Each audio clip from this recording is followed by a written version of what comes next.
In his remarks, Executive Director of the Civil Society Legislative Advocacy Center (CISLAC), Akwa Rafsanjani, noted that journalists are expected to expose and hold law offenders accountable, while the law enforcement agents are expected to carry out necessary sanctions on offenders where and when necessary. He added that the security operatives must be civil and journalists should be balanced in their reportage of the 2023 elections. Today, no amount of secrecy in stealing that will remain. Somebody will expose it. So that is also part of the work that the legislature are supposed to do, which is to carry out effective and responsible oversight, expose corruption. And the media is also there to amplify those issues. The law enforcement must also do their work. So you will see that the police, the EFCC, and other anti-corruption, they all have a role to play.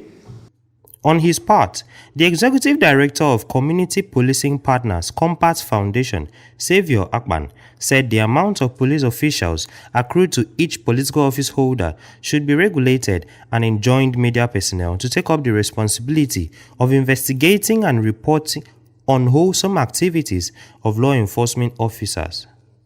We are talking about manpower deficit, yet one person is going with 8 policemen. And I mean, somebody who does not even know how death look like. And I thank God that death sometimes also help us, because you see, somebody is inside his room, surrounded with retinue of different types of police officers. They will still enter and kill him. The officers are staying outside awake.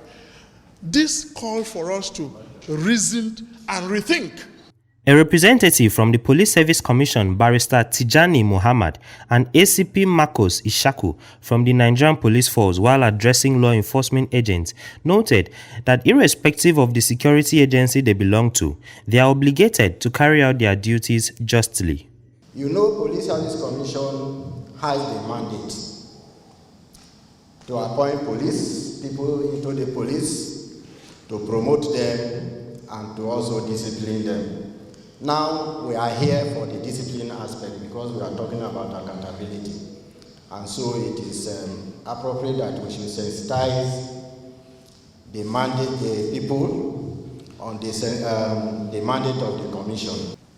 The institutionalization of politics is what you see in governance, and whether we like it or not, the reflexes of the kind of politics we have is a reflection of the colonial legacies that we have to live with. The police itself is a colonial legacy. We had our indigenous ways of solving our problems before the colonial masters came.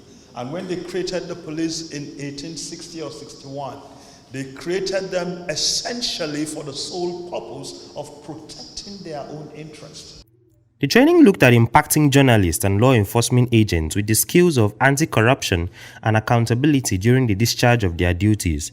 David Isong, ABN TV.